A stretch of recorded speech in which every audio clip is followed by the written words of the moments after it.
Uh, Hi, everyone. Welcome back. Hey, Aubrea. Hey. So we're here with a special guest. We are here with author D.E. Carlson. What, Hi.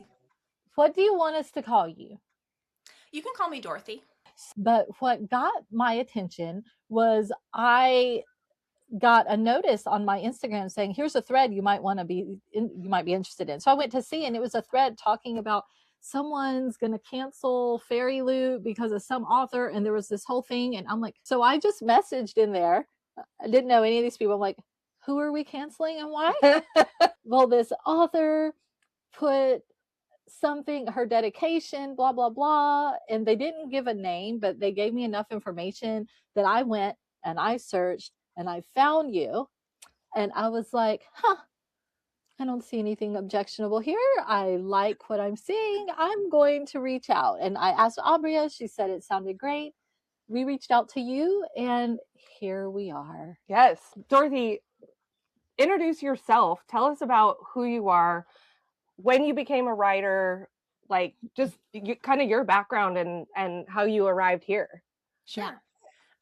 So it's hard to know exactly where to start.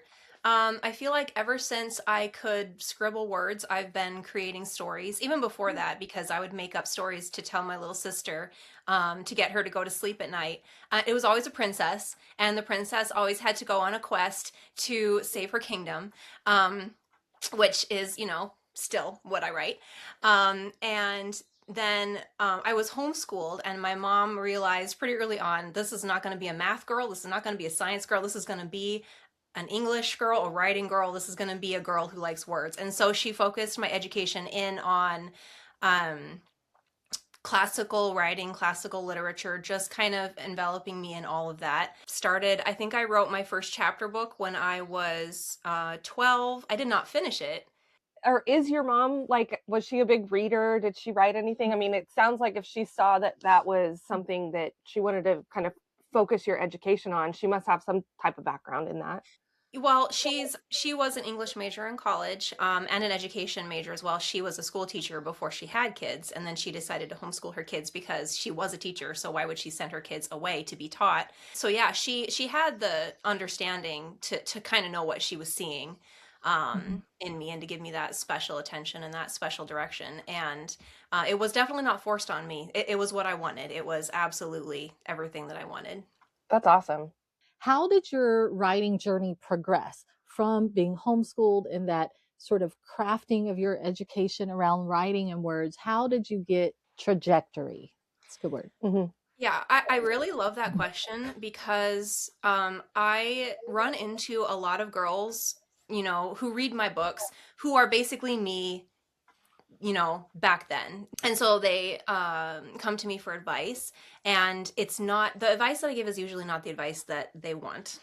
And it's that I could not write full, rich characters with struggles and with nuanced backgrounds and all these different things until I had grown up, left home, and did a lot of stuff and been through a lot of stuff. I wrote so much back then, but it was all fluff. And if you want to write fluff, that's fine.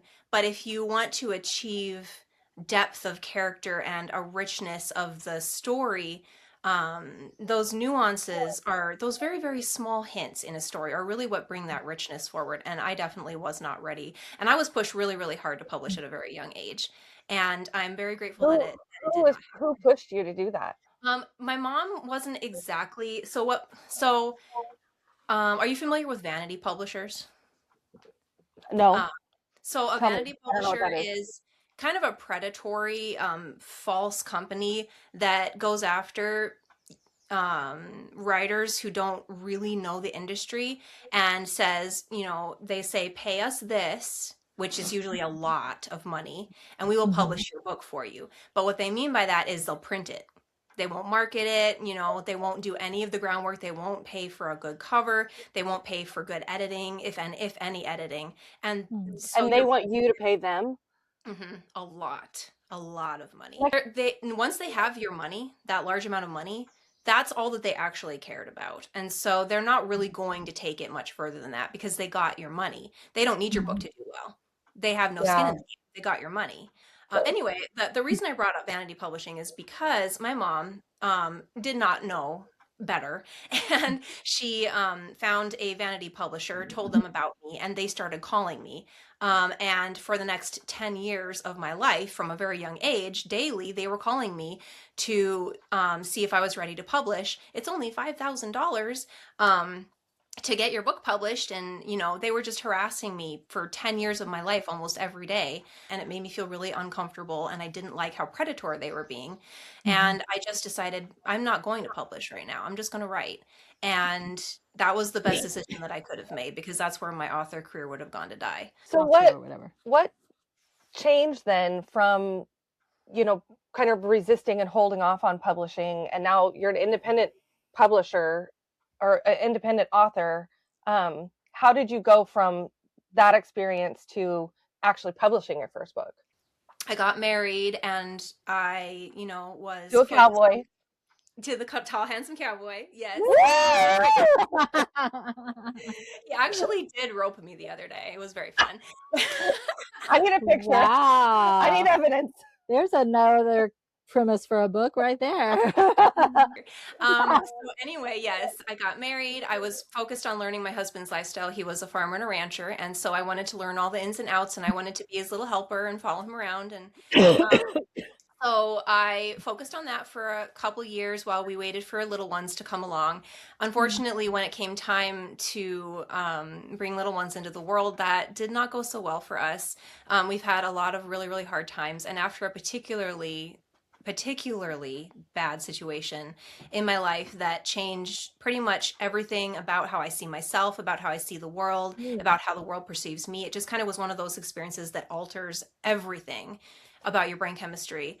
I needed an outlet, and I started writing To Bind Fire, which is the first book I published, because I needed a place to process all of the really, really bad stuff that I had been through.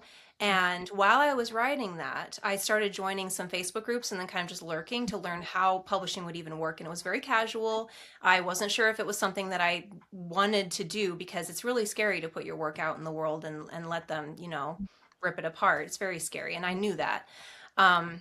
So I started just kind of gathering information, and while I was doing that, I ran across a contest for a short story, and I had this really fun idea for a short story, so I wrote it, and I won first place.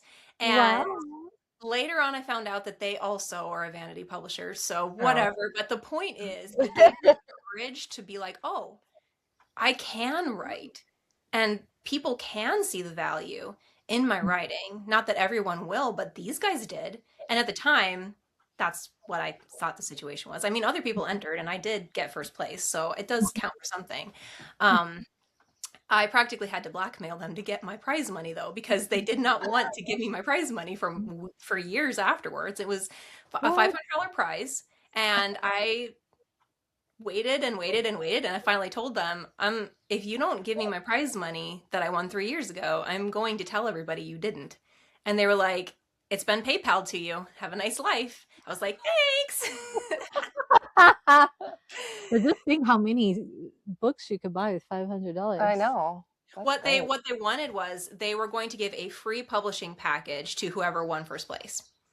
And I told them I'm not actually interested in the publishing package, because I very quickly realized it was a Vanity Press situation. And as soon as I told them that, they wanted nothing to do with me anymore. So, yeah. Okay. It gave me the courage, though. It gave me the courage that I needed to actually do something. So, I love that. Dorothy, I wanted to just say, like, I went on your website, and I think you posted something recently. It was like a collage of pictures that kind of hinted at some of the struggles that you're talking about with your, and my husband and I went through that. We tried to have children for like 9 years. Nothing, not a blip on that radar. Now, and the funny story is, I was adopted at birth because my parents couldn't have children, and they tried for 10 years, then adopted me, and then surprise, they just needed me to get them started. But but we ended up adopting our little girl as a frozen embryo. So she was a frozen embryo, and then I carried her to term because my problem wasn't my uterus, it was my eggs. And say what that. Oh, she's a snowflake It's called baby. a snowflake baby. A snowflake baby. I had when we met like 2.5 years ago, and she told me this, my mouth was like. But I just wanted to say that that's so relatable, and I feel that women, especially in Christian conservative circles, I don't know that we talk a lot about this. It's a different kind of journey. Mhm. So, Do you want to talk about your story? Like do you want to go into any more detail about your struggles in your story? You don't have to. And again, we can edit this out if you're like, man, I don't want to. Yeah. But if you do want to, I would love to hear it. Yeah, I just wanted you to know that, like, I feel you. I've walked. It's everybody's journey is unique. True, very true. And I certainly can share more. It's just a very long story because there's been so many ins and outs to it. It's not just one difficult situation, unfortunately. It's multiple different situations. But I will mention that after my youngest was born, which was 7 years ago now, because of the manner in which she was born, my health got quite bad afterwards, and we've had to work very hard to build it back up. And 6 years later, which was last fall, we've finally got the all clear from the doctors that we could start trying again, and we very quickly had success, which was a surprise. Yay. But it was clear from very early that something was structurally wrong with my uterus. And so, I basically watched the end come over the course of 4 months on ultrasound, because I had to have very frequent ultrasounds, and we could see the placenta growing towards the breech, and it was horrifying. And she ended up, I lost her in January at 18 weeks. So that's the most recent part of my journey. That wasn't that long ago. And that certainly lent itself to this release of this book being more difficult as well, because I shouldn't be releasing a book right now. I should be having a baby right about now. And so, yeah, that's a piece, but that's the most recent and most difficult piece right now. How many children do you have? We were able to have 2 in the world with us. We have a total of 5. 3 are going to be seen in heaven someday. Oh, well, I can't even imagine. I can't imagine. But Aubrey's crying. Sorry. No, that's okay. I asked the question. I just, I can't even imagine. I like that you said that you have 2 here on earth, but you have 5. Because, I mean, I'm a Christian. Jenna's a Christian. We've talked, you're a Christian. And I know for sure, like, we can all have this conversation in heaven after a little while. And I can't wait to meet your other 3 babies, because they're going to be there. Yes, they are. So, yeah. And losing a baby at 18 weeks, it's almost, when you have a very early loss, it's harder because you don't have anything to hold. But at 18 weeks, we had a baby to hold, and we could see, we could kind of guess who she would have looked like, and would she have looked like my oldest daughter or my youngest daughter, and kind of just see and catch glimpses of who she would have been. And even though it was agonizing, it was also, I prefer it over early losses. I've had early losses too, and having something to hold meant so much. So. Well, that's really sad. I'm sorry. No, it's okay. No, I just feel like I don't know. I want to ask you now about your book and more things, but it's like I can bridge into it. Shake my brain up a little bit. Yeah. I can bridge into it because honestly, it's very connected. Because I'm gonna tell the whole story of this book. Are you ready? Rapid fire. Yeah, you're ready. Yes. Oh boy. Yeah, the story's going to begin last summer when Amazon KDP terminated my account without any explanation or notice. I was about 50% through drafting this book. I had a full trilogy out plus some novellas, and they terminated my account for. What is Amazon KDP? What does that mean? KDP is the back end of publishing on Amazon, so it's what Okay. authors go through. And usually, what happens when that happens is a bot decided that your account looked suspicious, and no human ever really looked at it. It was just a bot that said, "This is suspicious. Goodbye." Because they don't want people putting out extremely low quality content, and for some reason, something got flagged. And so I had to fight pretty hard to get an actual human to look at it, and that was about a month that I didn't have my books available on Amazon, which was my primary selling platform. And that was really, really bad. I thought my author career is over. This is the end. What's the point in writing this book that I'm 50% through? I have nowhere to publish it. So that was a crisis moment in my life. I got my account back finally. And that would have been towards the end of summer, last summer. And then about a month later, Charlie Kirk was assassinated. And I was a big follower of Charlie Kirk. Not necessarily in a loud way, but just there's constant noise on BookTok and BookStagram from far left voices. And there's not a whole lot of other voices. It's really just their voices and their politics.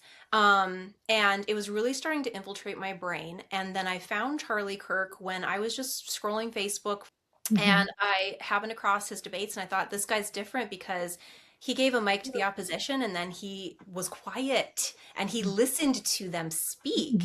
And then he, met them where they were at. So if they wanted to talk based on Christianity, great. If they wanted to talk based on science, great. History, great. He met them where they were at, and they were able to often find common ground. And that to me was different. That to me is something that no one else was doing. This is a method of communication that our country has lost, and we need it back. And that was what gave me hope. And so when he was lost, that shattered me, because I felt like that was hope. And it felt like the hope was gone. It's still really heavy for me even now. Yeah. Because I needed to believe that there was hope, and that I thought Charlie Kirk would become president one day. And what was the name of his organization? I always forget. Turning Point USA. Turning Point, yeah. Because after that happened, when that happened, I had managed to pull myself emotionally from the situation of losing my Amazon account and losing all of that. I'd managed to pull myself out, and I'd managed to start drafting again, and I was 90% done drafting it when we lost him. And once again, my brain just shattered. And suddenly, this book does not matter. What matters is that this voice for hope is gone, and I'm not sitting in the shadows anymore. I'm not going to be quiet because he was brave enough to speak. And someone's got to hold up that banner. Someone's got to keep speaking. And I guess it might as well be me. So I started right on social media about just my thoughts and my feelings, things that I had kept very, very quiet because I felt that I would be denied space on BookTok and BookStagram if they knew that I have conservative values. And suddenly it didn't matter anymore. Suddenly I didn't care anymore. They could deny me space all they wanted. They were going to have to hear me because I wasn't going to be quiet anymore. Sometimes I'd say it was my radicalization, where suddenly just, the stakes were at a whole different level for me at that point. But then I did return to drafting, and I got that last 10% written. And losing Charlie Kirk definitely influenced that last 10%. Not that I stuck him in the book, but the concept of the goal was not to live forever, but to live well. That definitely came from the things that he said and just from what he lived out. That last 10% was definitely influenced. And I knew from when I was writing the last 10%, this book has to be dedicated to Charlie Kirk. It has to be.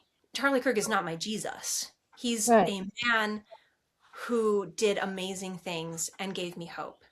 Mm. but he's not Jesus. So I wasn't prepared on the level that I've been demanded to defend him as though he had no flaws and as though, you know, he Oh, was perfection, right? But yeah. when you're under the attacks that I have come under, they want you to fight on that level, right? And so that's been difficult for me too, because just because you admire someone and just because you want to commemorate them, and just that doesn't mean that they were a perfect human being. Only Jesus was a perfect human being.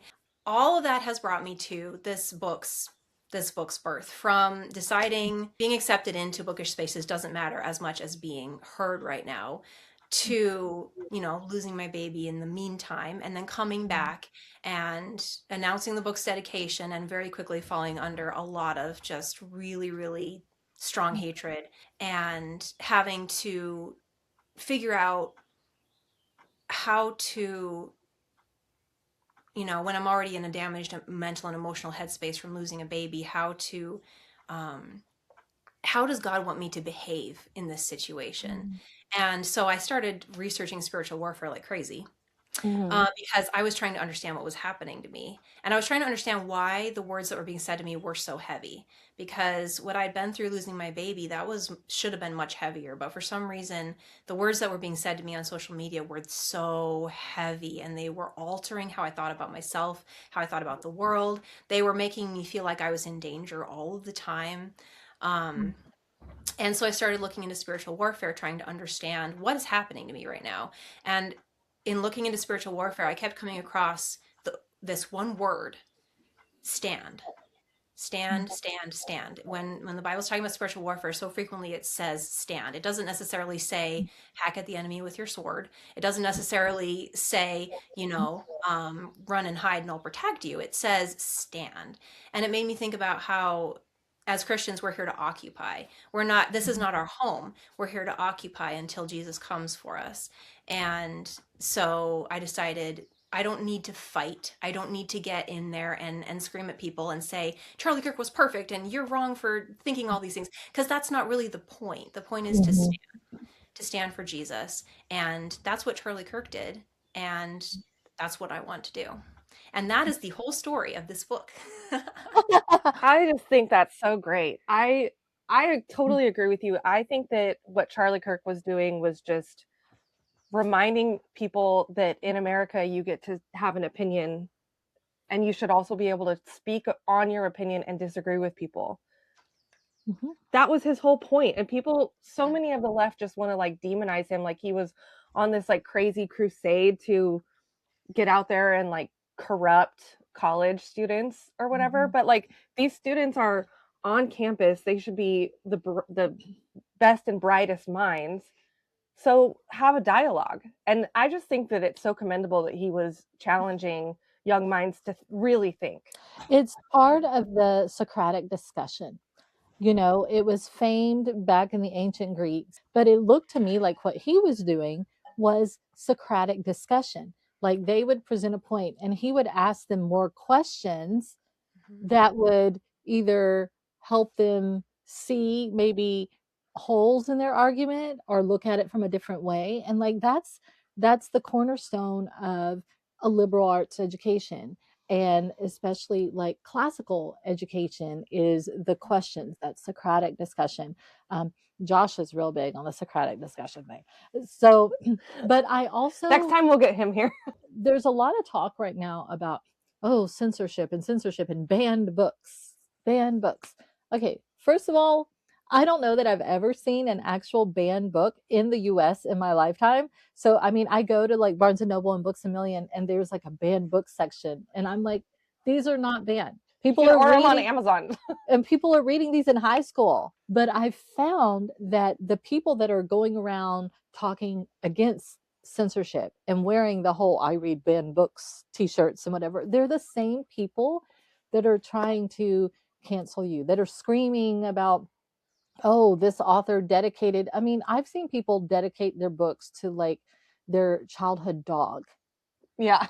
So what? So why is this such a big deal? People are dedicating their books to all kinds of things. Well, and also like, okay, if you don't like that this person dedicated it to their dog or Charlie Kirk. Like, you as an American can operate with free will and not buy the book. And just for the record, we are dog people, so us putting Charlie Kirk in the box with the dog is not. I shouldn't have said that. We are dog people, so that's a compliment.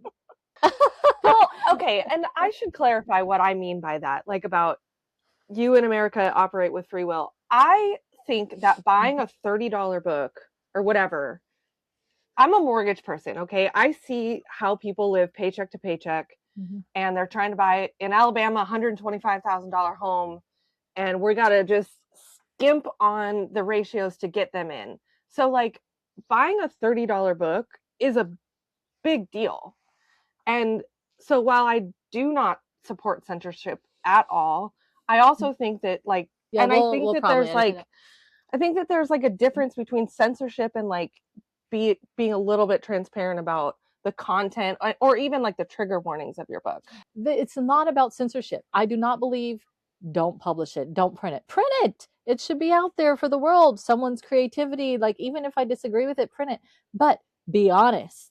When I'm spending my hard-earned $30 whatever dollars, I'm making an informed decision about, I really think I'll like this book. This is going to be something I enjoy, as opposed to this is going to be something that I'm like, ugh. Let's shift gears a little bit. I'm going to put this up. Let's talk a little bit about the whole cancel culture and how that's affecting authors, because I don't think you're the only author. But I wanted to ask you, because you were talking about like hate and comments and things that you were getting online and how it was affecting your mental state and how it kind of altered how you were perceiving yourself. Can you tell us a little bit more specific? Like, what were they saying? Where was it coming from?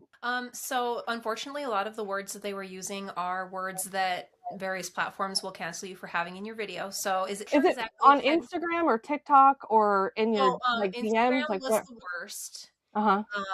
TikTok kind of went in phases, because I think you can kind of tell what audience they're sending your video to based on who's commenting and how they're commenting. So TikTok, it kind of gives me breaks from that, but Instagram is more consistent, where they pick an audience and that's pretty much who's going to see your post.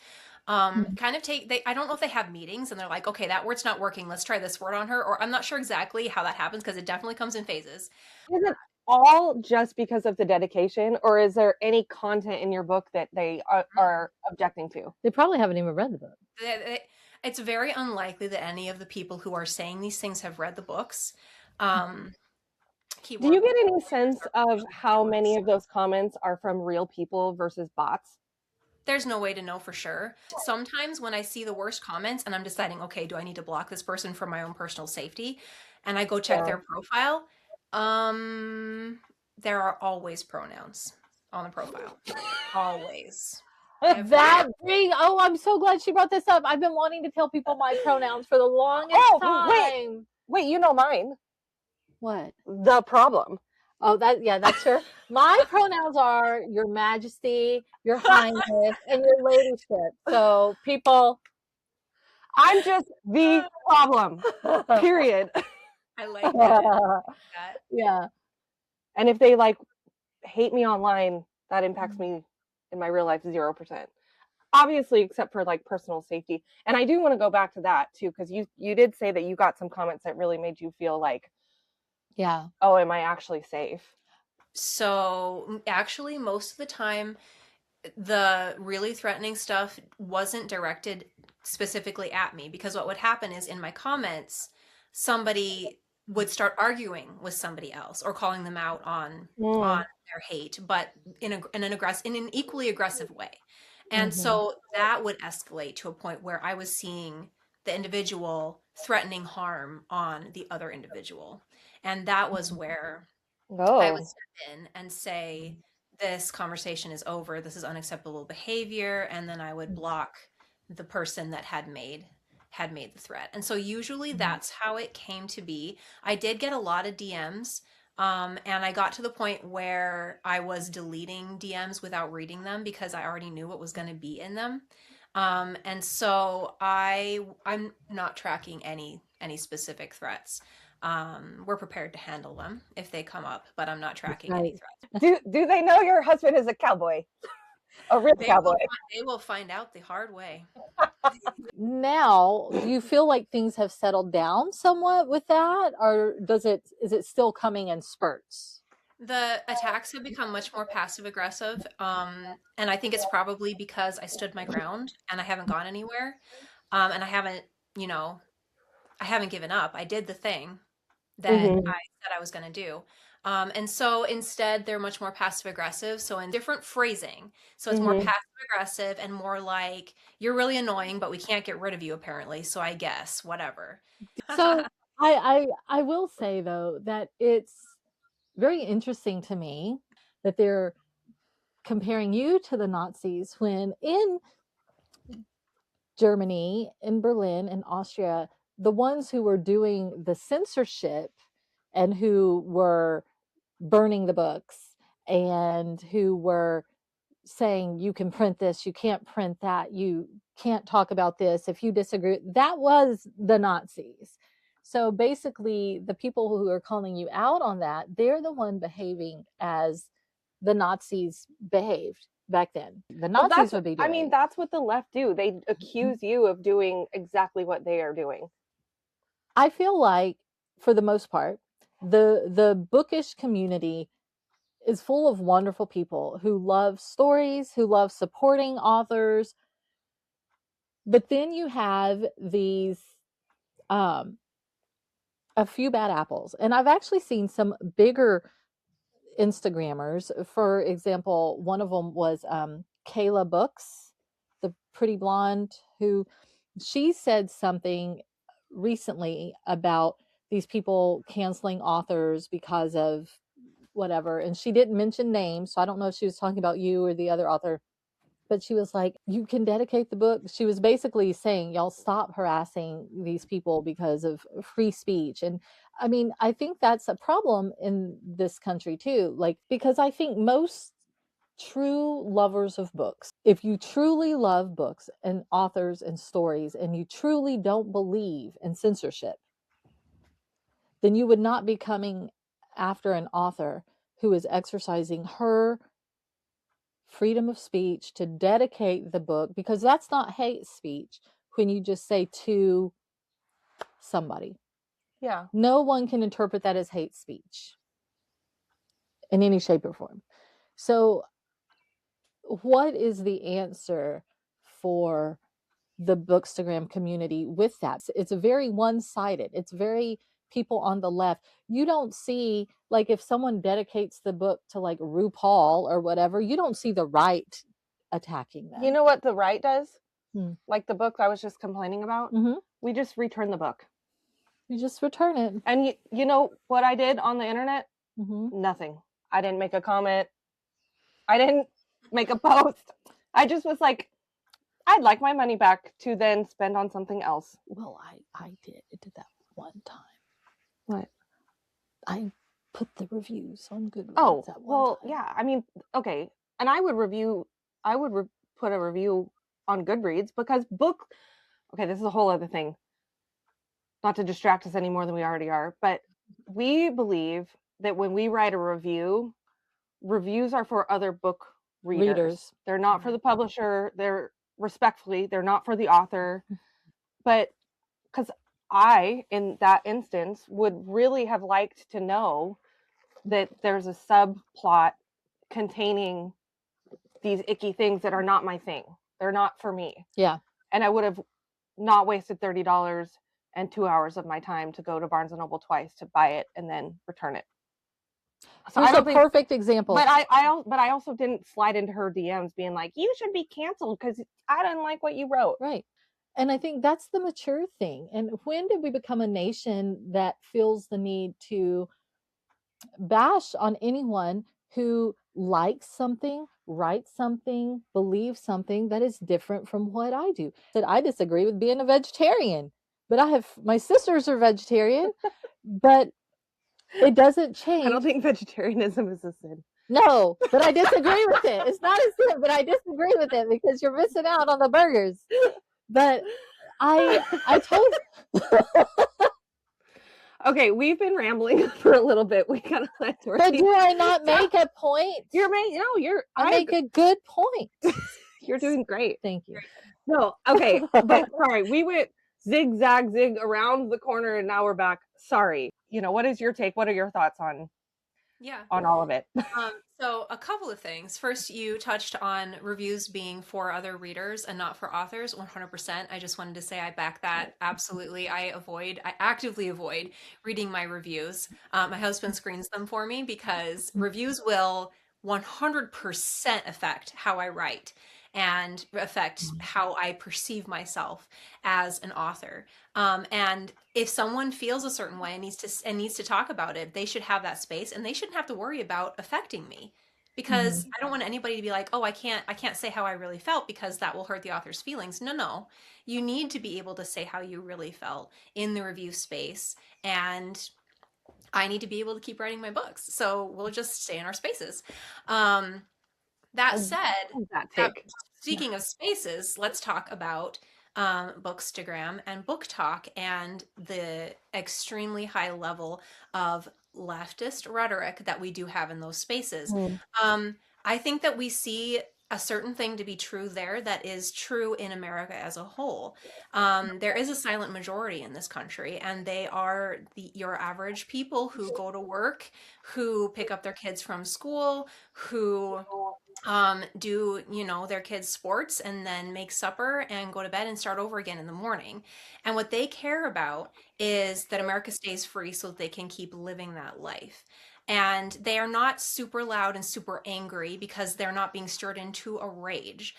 The left is being stirred into a rage. I think we can agree that right now, the powers that be on the left are very angry about where this country is headed, and they want everyone to perceive it as a threat, and they're doing everything that they can to make that happen. And so I think it's so important that we remember, just because they're angry doesn't mean that they are the problem. The people making them angry are the problem. And that's a very, very small group, a very loud, very small group.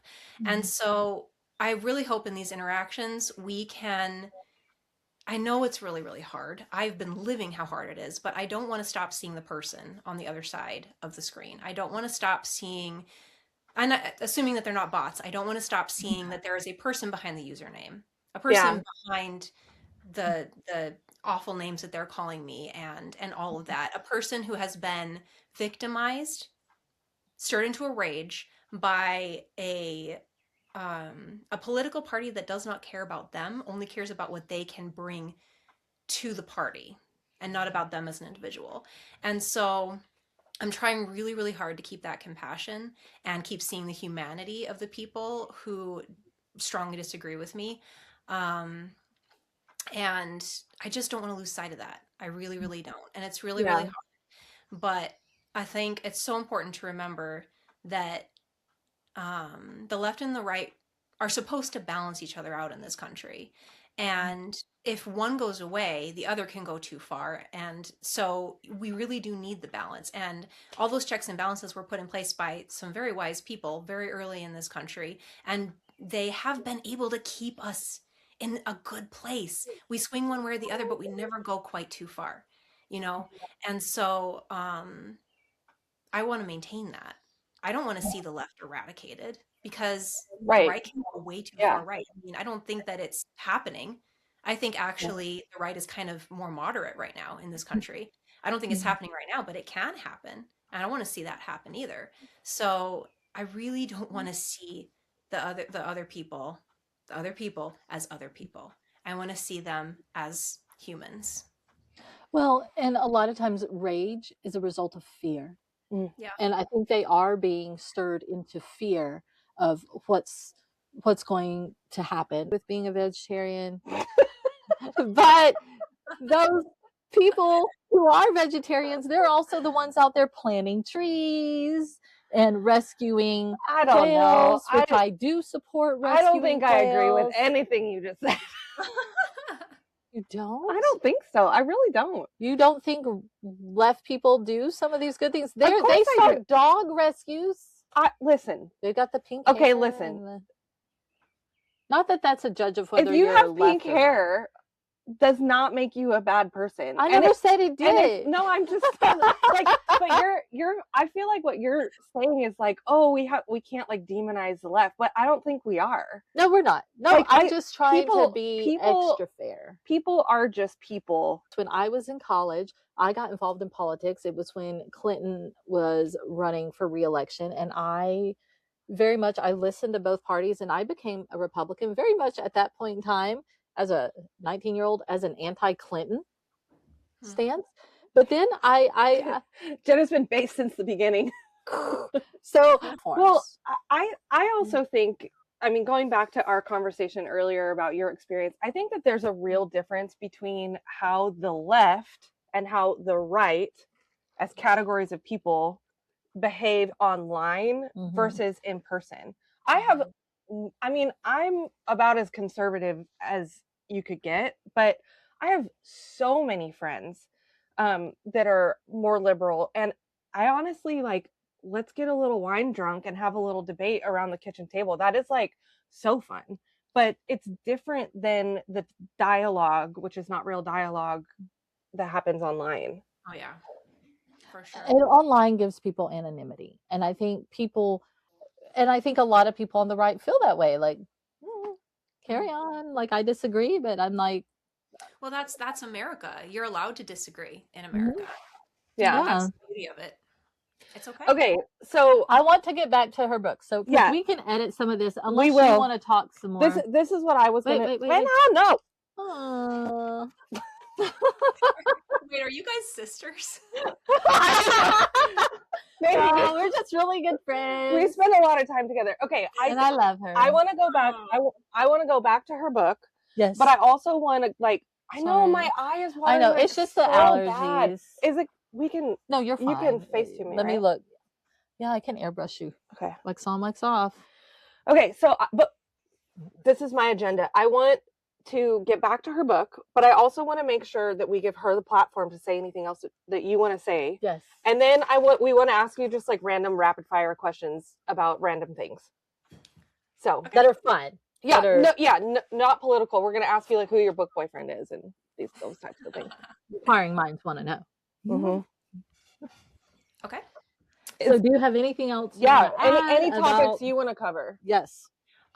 Well, we've thoroughly covered politics, which is great. I have it all, nice and loose in my brain now, which means I'll be ready for more in-person stuff, which I have coming up. So that's great. Yay! So someone walks up to my table and they're like, how do you sleep at night? I'm like, okay, we can do this. But anyway. What you tell them is I have a Serta. Yeah. And you should be like, I sleep on the cool side of the pillow. One thing I wanted to ask, what advice would you give to another author if they find themselves in the crosshairs of just like you did, for whatever reason, whether it's politics, their personal beliefs? What advice would you give? Mm-hmm. So I would probably have to give a couple different pieces of advice. And this is assuming that this person, that we're talking on the basis of shared beliefs, religion, and conservative beliefs. I would point out those scriptures about spiritual warfare. We wrestle not against flesh and blood, but against principalities and powers and those things. And I would point out, don't be surprised if the world hates you. It hated Jesus first. Those kinds of things to kind of encourage them and give them the will to stand, because standing is really the important thing. But for their own personal safety, I might also encourage them, try not to engage, because engagement kind of down spirals into things getting heated to a dangerous level. And if you don't feel safe, go talk to your local law enforcement about it and let them know what's going on. But also stand. We're called to stand. We're not called to lives of comfort. We're not called to lives of ease. We are called to occupy a land that is currently held by the prince of the air, that's currently held by Satan. Just stand. That would be my encouragement. And I wish I didn't have to say the stuff about personal safety, but I kind of feel obligated to, now that I understand the level that it can reach. I wish I didn't have to say that. I'd like to circle back. I'd love to hear about your first series. Can you show us the books and what the premise of the series and how? I know you said your new book is in the same world, but I do want to talk about the books because we love the So book. this is my first trilogy. As you can see, there's a lot of words there. A lot of words there. So this is Christian, young adult Christian fantasy romance. I would call it epic, based on the length of the books alone, but also the world building is epic. So it's kind of equal levels world building and then the relationships. There's pretty strong romance themes, but there's also found family and friendships and there's also animal sidekicks and those kinds of relationships as well, which That's I my love to favorite. write. So they're all Disney princesses. And I haven't practiced my in-person pitch in a hot minute, so this is a great opportunity for me to do that. Yes. Whoa. Divine Fire is book 1 in the Empire of Ash and Song series, and it is about a girl who discovers that she is the last fire elemental with the ancient power. When tragedy strikes her family, she has to go into the world to discover how God wants her to use her power to save the world while resisting the call of a dark demon who also wants to use her power to retain his hold on the world. Woo! I still got it. Wow, good job. Yeah. I love the dragon on your shirt. I know. I was looking at that too. It's super cute. He's got reading glasses on. Oh yeah, for sure, and books. Oh, that's so cute. He's a book dragon. Yes. So the whole trilogy follows her journey, I guess. Yep. So it's multiple POVs. So we do have several other things going on. We spend a little bit of time in the romantic interests point of view. We spend a lot of time in really, I would say there's a prince living in the main city who really shares about a third the page space. I would say she gets 2/3 and then he gets about a third, and so that way you're kind of getting the perspective of what's happening on the outside of the city and what's happening on the inside of the city, and then by the end the two have to come together to save the world, and really it couldn't have been saved without both of them, so both of their stories are really, really important. But yeah, it really follows Iris and it follows her journey. So she was hidden in the mountains with her mother and brother by her father, and she was not taught anything about her power, and she was not told why she was hidden, and it was when she was very young, and her father was supposed to come back for them and he never came back. And so she has to discover what happened to him, and she has to discover why as she descends the mountain, everybody reacts strangely to her just upon sight. Like they see her and immediately they have this reaction and she doesn't know why. And it turns out that it is because she shares the physical characteristics of the royal family. So yeah, there's a lot going on there. That sounds really good, actually. And so your new book, you said it's in the same world. It's in the same world and it follows the next generation. So if you wanted to break it down this way, and I've never explained it this way before, but I feel like it's going to fit pretty well. Old Testament, New Testament. Ooh. Kind of like that. It's not going to be perfect. This is meant to be allegory. This is not meant to be the Bible. This is meant to be pictures pulled from different aspects of the Bible. So I never want anybody to read this and be like, but where's Jesus? Well, it's a fantasy world. Jesus does not appear by name. It's really more of an allegory, but I think that's going to end up being a good way for me to explain it. We're testing it out on you guys. We'll see what you think if you read it. But I think that's going to end up being. We will read it. Yeah. So are these more there's a difference between reading the Narnia books and the Lord of the Rings books. Like Narnia is very much a spiritual allegory in terms of what Lewis is trying to say in terms of the Christian life and the Christian journey. Whereas Tolkien, even though he's a Christian, he's like, they're fantasy. I'm not trying to say anything about spirituality or the Christian life. I'm just going to write the best books that have ever been written, and you're welcome. Just saying. It's a hot take, but okay. Yes. So where does yours fit in? Are you more Lewis, more Tolkien? Mine are definitely more Narnia-esque. So there is a pretty clear thread of of a point that I want to make about, and it really has to do with the identity of God and how that shapes our identity. So what you believe about who God is, it really, really matters, because if you believe that God is a dictator who preordains everything good and evil that happens, your idea of who you are to him and the point of your existence is heavily affected by that. Whereas if you believe that we have free will to choose, that changes everything about how we see God. Because if we have free will to choose him or not choose him, he can't possibly be a dictator who has preordained every evil thing, and who preordains some for salvation and some to spend eternity in hell, because he would not give us free will if that was his nature. And so, what we believe about God and his nature really, really matters, and will shape what we believe about ourselves. And that's really the thread that I wanted to follow with these books. It's really What is powerful. that like? What aren't there like two schools of thought? Like one is like Calvinism and Yes, Calvinism and Arminianism. Yeah. Like the Yep. Calvinists believe something about tulip, total depravity. Got that one down. Something. Where's Josh when we need him? I don't know. Where's Okay. my husband? So I have a follow-up question specifically. About your books. I know that you said that they're young adult, but I do think as an author, it's important to disclose what you think the appropriate age for your readers to be. Mhm. So what, like, I mean, as far as content and also concepts, like, not that anything's like bad, but Yep. you know, So would it go over a 15-year-old's head?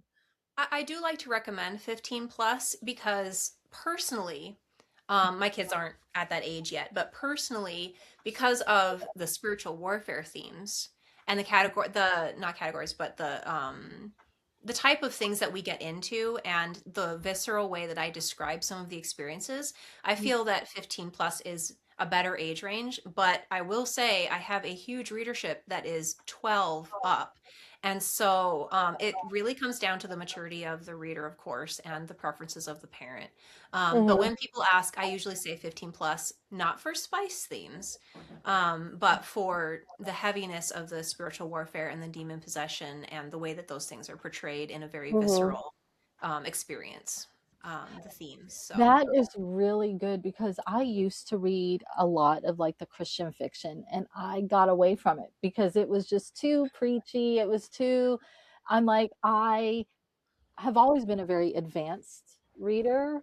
And so I was like, Jenna's got a big brain. like, I need more. Like, I need more. This is just too watered down. Yeah. And let's just be real. When it comes to faith-based art, whether it's written art, whether it's music, movies, I feel it has suffered from mediocrity. It's boring. This mhm. was It's 2026. We want high quality. we want high quality. And I'm liking that I'm seeing Christian authors also upping their game. But what do you think about, I mean, do you agree that there's been like a trend of mediocrity? Yeah, and I can speak mostly to the author book side of that. I would say this is my personal thought process on it. Um, if you want to figure out where that lower standard came from, look at the publishers, because the publishers, up until very recently, now that indie author life is a thing, the publishers were funneling what the public got and what the public didn't get. And if they were worried that too large of a group of Christians would object to a certain theme or a certain topic or a certain way of presenting information, that was funneled out. The public doesn't get that. And they got to decide that. They would put out what they were sure would sell and what they were sure would be appreciated by their audience. And that has been a pretty bland mixture, because within the Christian community, things are like spread out across a wide like variety of beliefs and thought processes. And in order to keep all of them happy, you have to have a pretty bland book. You know, for instance, my book that targets the issue of Calvinism, no chance. That wouldn't make it in the traditional publishing. Yeah, most sphere. likely, most likely. Like I the will say though, Zondervan, probably. if anybody's watching and you're a Christian creative or a Christian reader, I will plug Realm Makers for just a second, because Realm Makers is different than I think really any other Christian book conference and book expo, because they're making a space for speculative fiction authors, and you can really be welcome there writing whatever it is. They even have horror. But anyway, the point is, it's a place where Christian creatives can come together, to, either authors or readers. I don't think there's a line. I wrote a book about vampires recently, so I'm about to find out if there's a line with them. That other than spicy content, I don't think there is a line with them. And you can just kind of be in the space. So if you're watching and that's something you've been looking for, check them out on Facebook, because it's pretty awesome. We'll put the links below. We'll link that. That's great. That is really fascinating.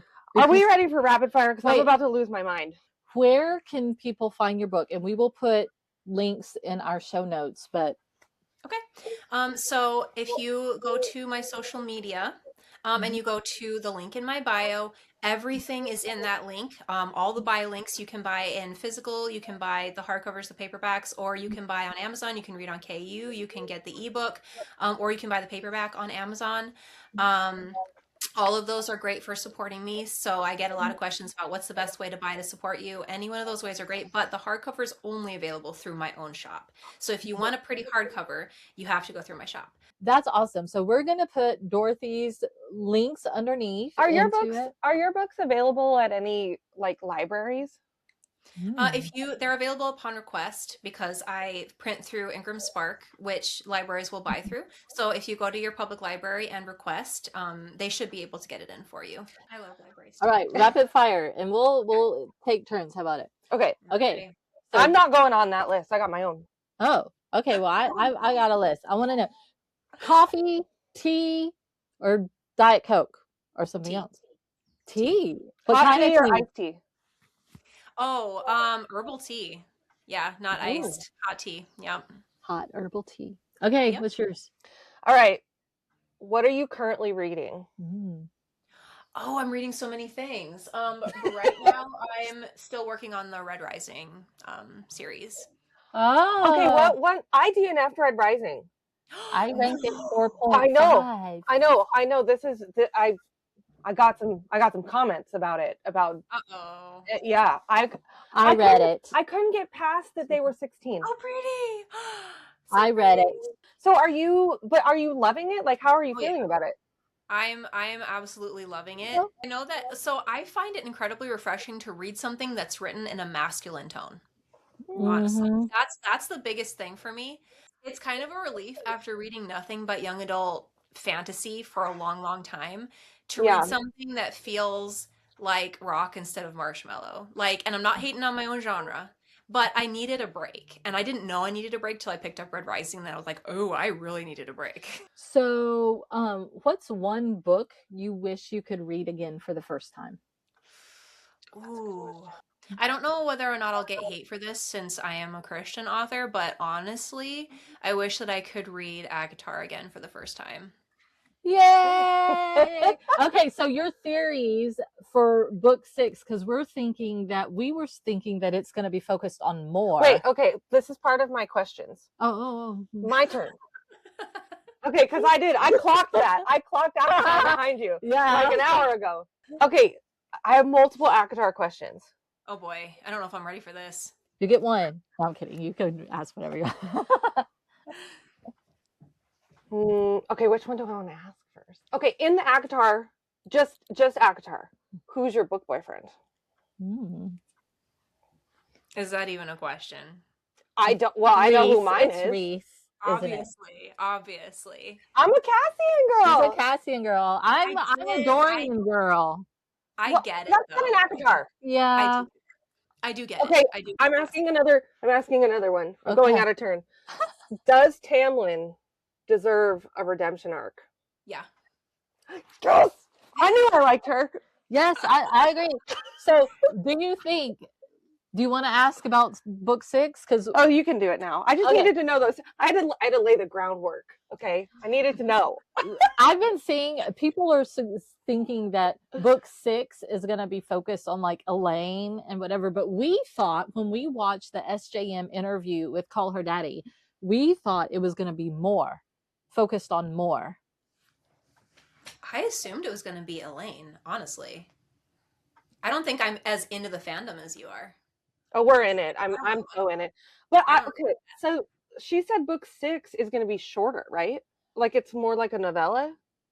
One of them, I don't remember. I just feel like the way that the Christmas special was, the blue one, was a novella, and it just had to set up everything for the next book. So you think that's what this is going to be? Is just a setup for the book that comes out in January? I want it to be, what the hell did Moore see in the woods? Where has she been? And why does she have a castle Reese doesn't know about? And Erez has said a bazillion times that Moore's story, the whole thing that happened between them, there's more to Moore's story. Yeah, but he's kind of shady. Anyways, also, I want there to be a Tamlin perspective because I believe Tamlin deserves a redemption arc. But based on her interview with the Call Her Daddy, I don't think that's happening in this book. I have another question.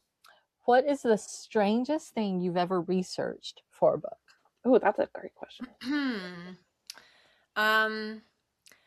One time I researched what the boiling point of diamond is. What is it? High. like surface of the sun high. Wow. I didn't know you could boil diamonds. Learn something new every day. It doesn't actually boil. It instantly evaporates. It becomes vapor, which I was like, that's so cool. I'm totally incorporating that into my book. Why would you evaporate a diamond, make a ring? Oh, I was going to say, what does your husband think about all of the controversy? And like, how is he feeling other than being like ready to go? A rapid fire question. It's in my brain. Okay, fine. Well, you covered that part, so I won't say words that will get you canceled on here. Yeah, that's actually a pretty good summary of his emotional state about it. If you don't have one, I got more. You go. Okay, so are you a morning writer or a nighttime writer? I'm a whenever the kids will leave me alone writer.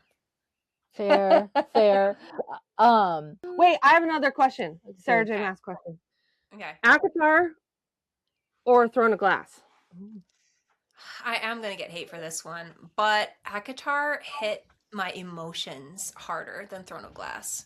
Even if Throne of Glass was constructed a little bit better plot-wise, ACOTAR is just where it's at for me emotionally. That's me too. But no, people will fight in the street.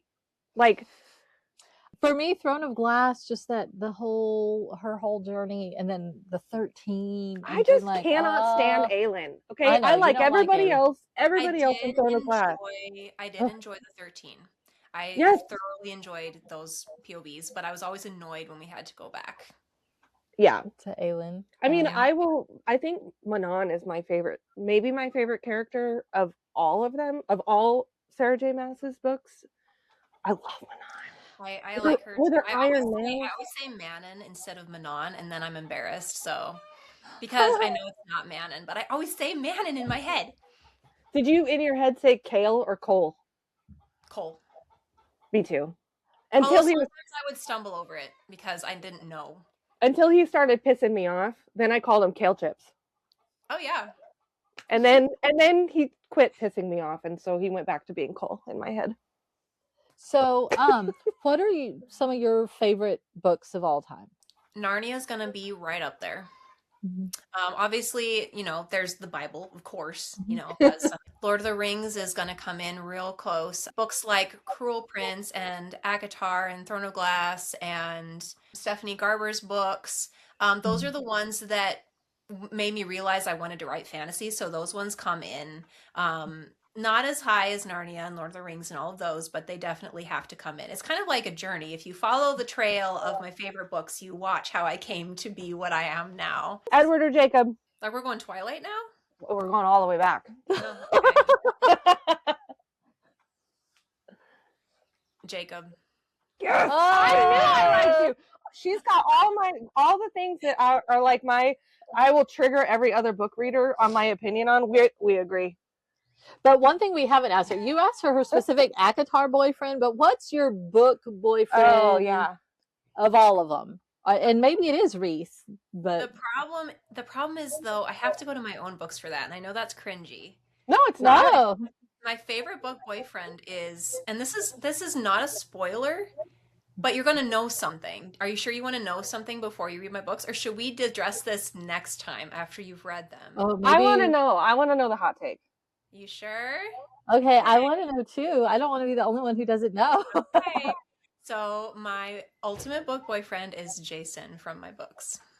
Hmm. Well, that doesn't really tell us any spoilers, but You don't think it does, but what it does. I'm gonna get to the page and be like, oh. Yep. So Dorothy, thank you so much for meeting with us. This was so fun. We cannot wait to read your books and then have you on again to talk all the bookish things. And I just want to say, I really appreciate you holding the door open for dialogue and being so brave. And I really respect and commend what you're doing. Yeah, we're very inspired by you. So we'll give you the last word. Anything you'd like to say? Yeah, well, just thank you so much for having me, and thank you for making this such a positive experience. I'm so glad that we're friends now. We are. Yay! We're friends. We're bookish friends. And so for all of you, check the show notes so you can follow Dorothy on her socials and buy her books. And as always, happy reading. Happy reading.